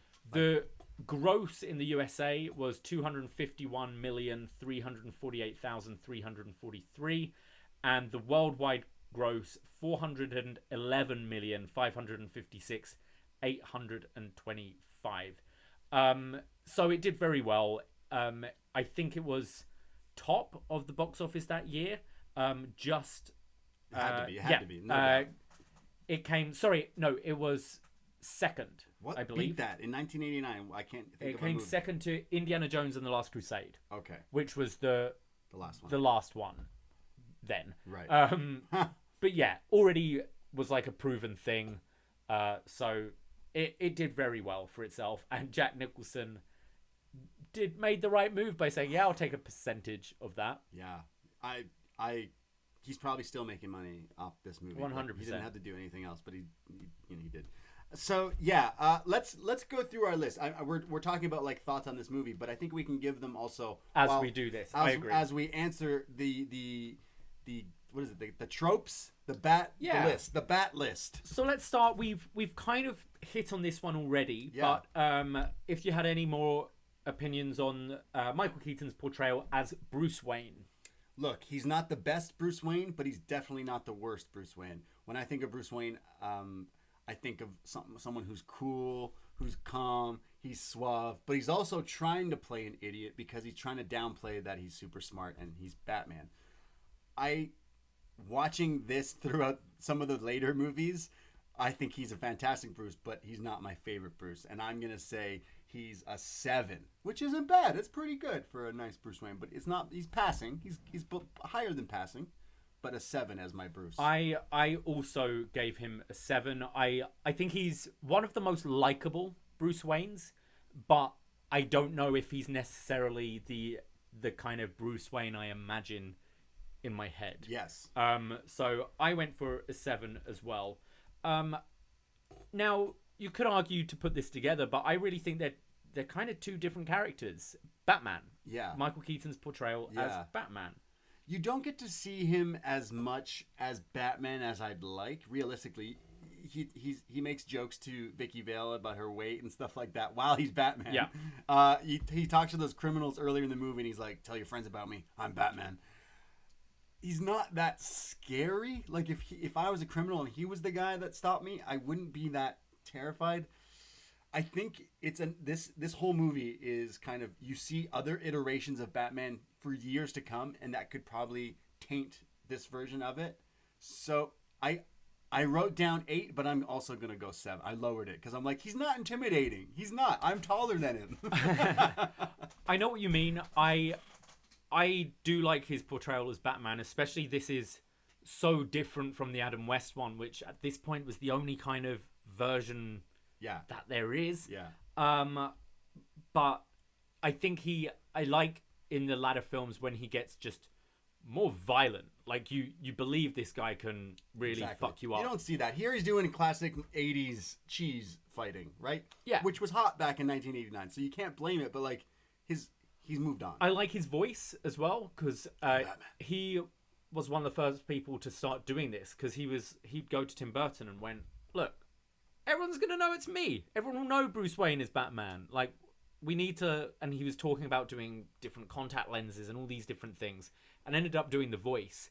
And I know Christian Bale's gets comical in his later films, but I completely understand why you disguise your voice, and I think it works and it sounds good. And just that opening visual of him gliding down and then I'm Batman is great.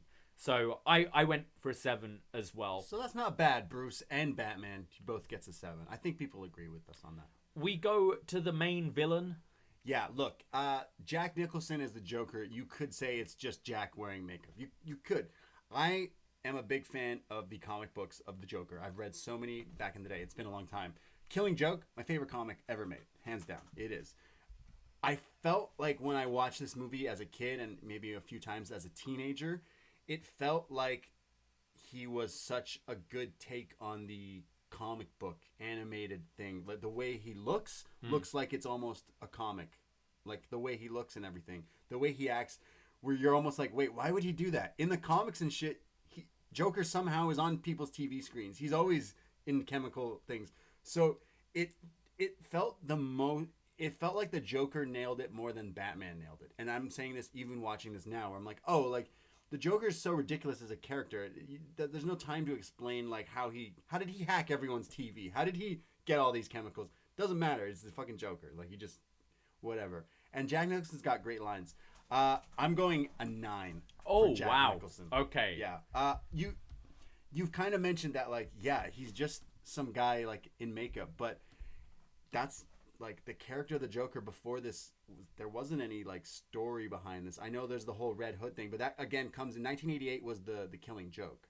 They probably were already working on this movie when that came out, so I felt like Jack Nicholson maybe read that but it couldn't have probably worked out that way. I feel, and I might be wrong, maybe he had this huge process going into the part, but for me this is Jack Nicholson getting a payday and probably thought, okay, costume and makeup are gonna do it all, and I can deliver lines and be funny. He is obsessed with this movie. He was apparently he was very happy with it. Apparently he watched it a lot.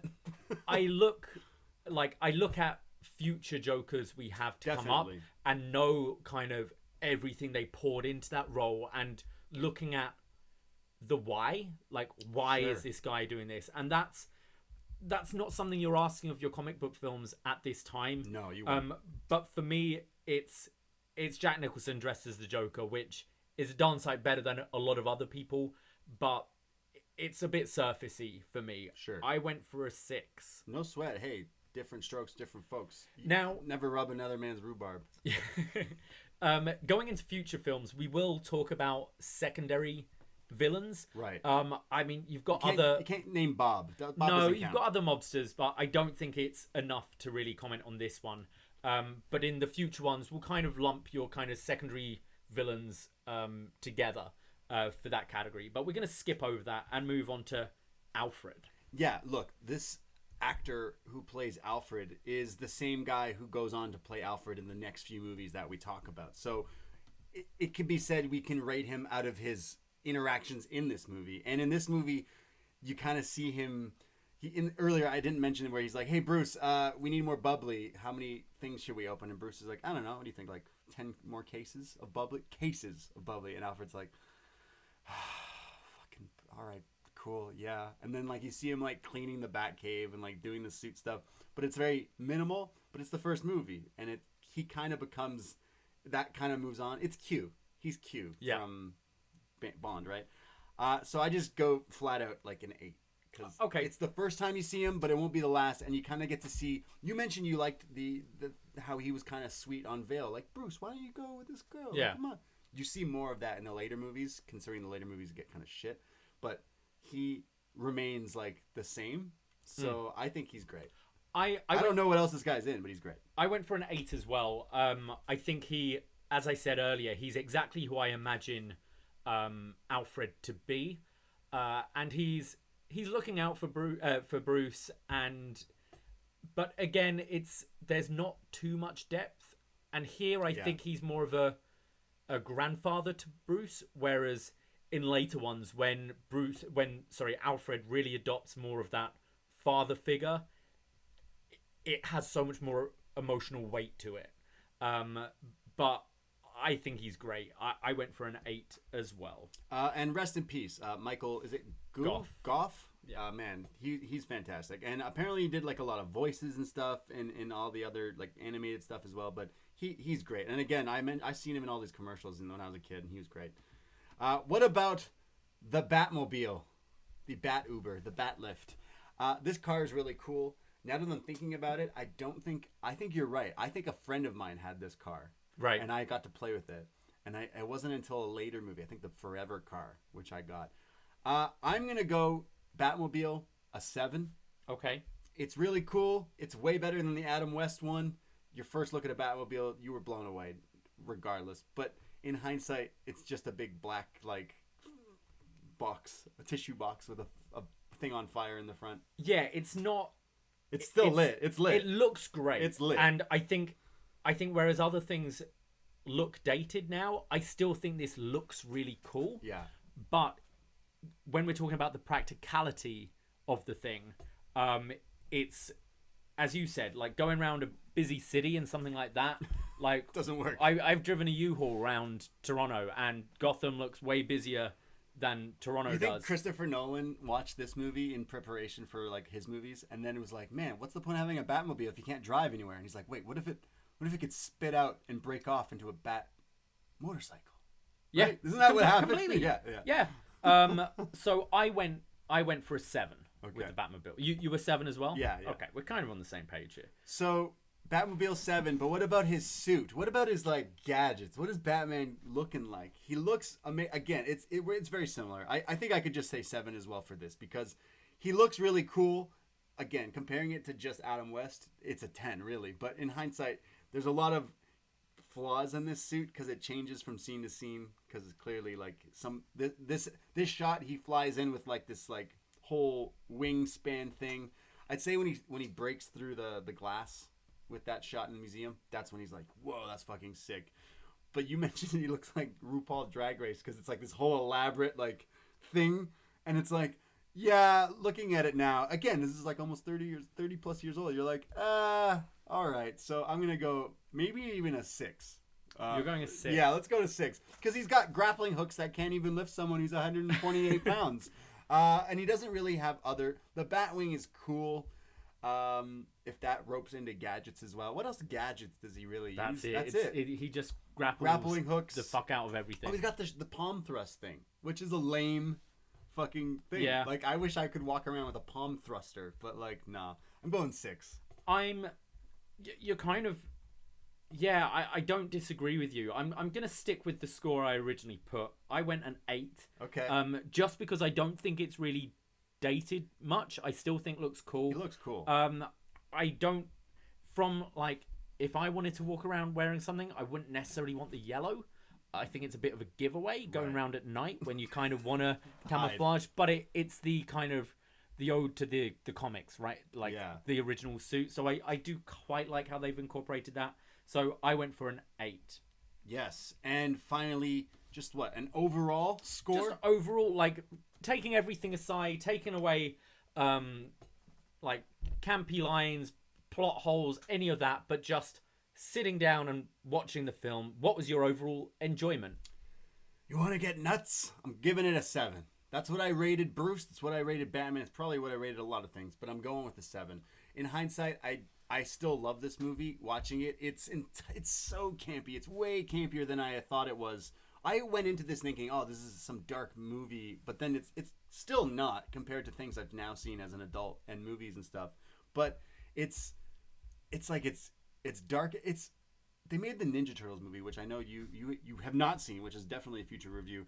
Ninja Turtles came out a year after, and Ninja Turtles is so dark and gritty, but is also still like a kid's movie at the same time. Well, it's not, but I don't know. I still enjoyed watching this. Like sometimes when we did a lot of these Star Wars ones, and it's like some of the 3-hour fucking talking about sand and such useless shit. Whereas like this, I was kind of, I know you said Tim Burton on record says he thought this movie was boring. I don't think this movie's boring because the visual of it alone makes, and Danny Elfman, the score, is like good. Like how can you be bored watching this? It's ridiculous, isn't it? Like it's a guy just as a bat fighting a clown. It's fantastic to watch. I give it a 7 overall. It's a really fun film, I think, because over the last kind of 30 years I've got so into comic book films, and I think they have done better, and they're like, let's face it, Hollywood's saturated with comic book films. So for me now, it has to be really good for me to be like, I really enjoy it. And I think this is the bare template of comic book films. I'd say this started it. Yeah. But watching it now, I can't say I enjoyed it as much as I thought I was going to. But it's still fun. I gave it a 6. I'd say my highlight is Jack Nicholson. Obviously, I went off on my Jack, but yeah. So that means overall my score, like my average score, was a 7 out of 10. Yours pretty much same. You're a 7.28. Wow. So the average of both of us combined, bat average, is a 7.14 for this film.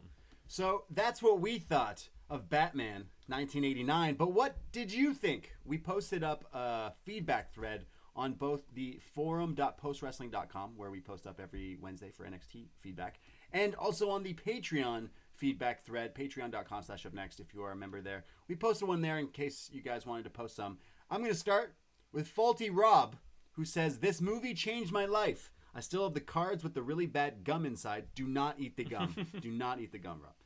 He continues, "Amazing soundtrack, amazing performances, especially by Keaton and Nicholson. The GOAT for pre-Nolan Batman movies. And the goddamn NES Batman game was hard AF, but it came out like this film before either of you were even born."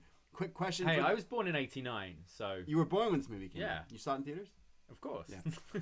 Question for the Brady. Have you ever danced with the devil in the pale moonlight? I do every goddamn day, my friend. And talking about the games, I loved NES Batman The Return of the Joker. It was a Mega Man game made in Japan that wasn't fully finished. Okay.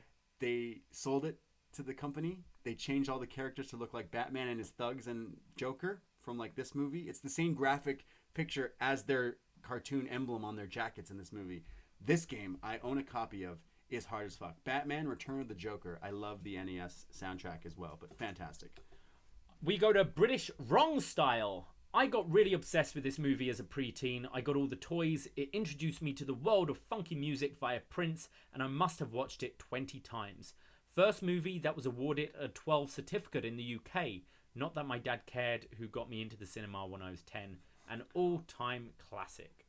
We go to Pick Japan, who says, "Ahoy!" He says it was the 1966 movie I remember going to the theaters. Ooh, revealing your age there, Pick Japan. 1966 movie in theaters as a kid. It was showing in a town not far from us, so I was taken with some others to see it.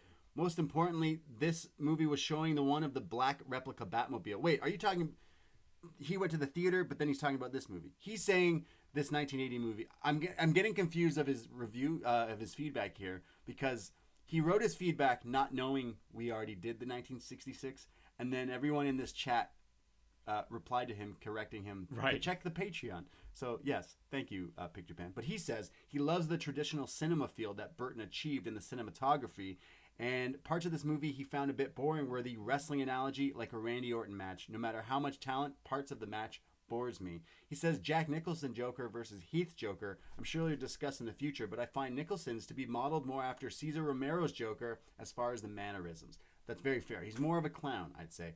The man who laughs. Overall recommendation, Batman 89 is okay, but I would not have sought it out for rewatching if you guys hadn't started the series. Well, we had to start with this one. Yeah. Yeah. We go to Kendall from Ohio. Don't use my username, please. It's too long. Okay. Similar to Faulty Rob, Batman became a huge childhood obsession. I've seen the film more times than a 3-year-old should be. I saw the film more times than a 3-year-old should have been allowed to. I was lucky enough to get a Sega Genesis copy of the Batman game, along with the toys, bicycle, and Halloween costume. On to my thoughts of the film. I loved the first appearance of Batman when he got back up from the gunshots to beat up the muggers, then ending the scene with the iconic "I'm Batman" line. Jack Nicholson played a good Joker. He was charismatic, psychotic, and entertaining. My favourite parts of the movie were the Batmobile escape with Vicky Vale, the Batwing flying in front of the moon, and the final act in the cathedral. I'm looking forward to the reviews of other Batman films. I enjoyed the Star Wars reviews despite not knowing much about Star Wars. Keep up the good work. Oh, well, thank you. It seems like the past few feedback here, they're all Bat fans. So we advise you to come back, write feedback in for the next one. Absolutely. We'll be talking about. But I'm going to go to the Patreon feedback. Jesse from Montreal just says Prince. That's it. Just Prince. I'll read the next one. From Howie Nishi. Braden-san, Davie-san, hope you guys are doing well. First wanted to say great job on the Back to the Future Up Yours with Chris. On the day you dropped it, I watched it again with my 10-year-old daughter, and she is now a fan of Back to the Future. Yes, we did a Back to the Future review on the Patreon just last week. Check it out. Nishi Howie continues, was excited to hear you guys will be doing the various Batman movies. I remember the extreme hype in 1989 when this movie came out and the difficulty getting tickets. Lofty expectations were set with Burton, Nicholson, Basinger, and Prince, but Keaton was the biggest wild card. He won me over and continues to be my favorite Batman among the group that have played him. Let's see how Pattinson does. One thing for sure, this movie definitely has my favorite Batmobile. Anyway, don't want to ramble on. Keep up the great work. Howie. Thank you, Howie. And finally, we go to Chris Price. Here we are with Batman 1989, one of the best Batman movies and one I have always loved. It feels only right to begin my feedback and thoughts on with a question. Tell me something, my friend. Yes. Have you ever danced with the devil in the pale moonlight? Never. This movie is dark and gritty, and the performances by Keaton and Nicholson are fantastic. Both really worked well in this movie. For me, Keaton really nails the mystery of Batman and is a bat of few words. He has the honor of driving the best Batmobile ever. Whoa. Couple of bits of trivia on that car. Firstly, the sliding canopy to enter and exit the car came about because they forgot to include a door when designing it. And secondly, Keaton had to wear a cowl with shorter ears when he was driving it. Given this was shot in the Warner Brothers backlot, the alleyway Batman runs into with Vicky Vale after being forced to run from the Batmobile is the same one years later Tobey Maguire hangs upside down kissing Kirsten Dunst in Spider-Man. Whoa! I've been to that. I've been there. West Side Story. It's West Side Story. I believe it's in Annie as well. Okay. All the orphans like dance down it. Yeah. Yeah, it's used in everything. Jack Nicholson is a great Joker, hitting the comical elements and the psychotic ones too. And given in 1989, our only comparison is Adam West and Cesar Romero, who are much more camp due to nature of their incarnation. This more serious and dark version worked so well, and Batman set the standard to beat for all Batman and a lot of superhero movies to come. In short, I love this film. Can't wait for the review and the continuing journey through the Batman universe. And I'm sure we all want to know, where does he get those wonderful toys? Where does he get those wonderful toys? Yes. Wow. Thank you all for the feedback. Definitely we have some Bat fans in our upNXT universe here. The Bat universe. Continue on. We will be continuing on just before we go, we are signing out, but I'm on the IMDb page here, and there's the frequently asked questions. Okay, for Batman? And one of the most asked questions is, what is Batman about? I've heard so much about it. What is Batman about? Well, you know what? You can just listen to this series of podcasts. We had a lot of people listen to us talk about Star Wars who don't watch or even know Star Wars, and they just listen to us ramble on about aliens and shit. So listen to us ramble on about clowns and bats and riddles and cats. Just all sorts. Yeah, just wow. Thank you so much for listening and supporting us here. Find us every Wednesday night on YouTube, youtube.com/upnext. We go live after NXT, chatting NXT with upNXT, because that's the name of the show. But yes, we do other reviews. Look through the free feed. We did all the Star Wars, Mandalorian. We will return with some new Mando in the near future.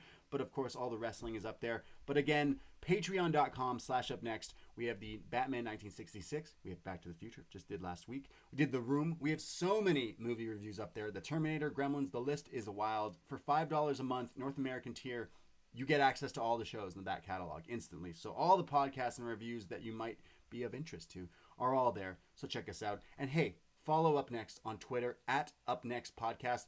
And the new Instagram, somehow, upNXT Podcast on Instagram, too. It's an old Instagram that we've just started using. It, but we're going to start using it. We'll post some bat stuff on it. So thank you so much for listening. Is there anything else? I think we've said it all. We got to go dance with the devil in the pale moonlight. Thank you so much for listening. Take care of yourselves. I myself, Braden Herrington. You can follow me on Twitter and Instagram @TheBrady. And you can find me @Davie Portman. Take care. Goodbye. And you can't make an omelet without breaking a few eggs. Ahoy!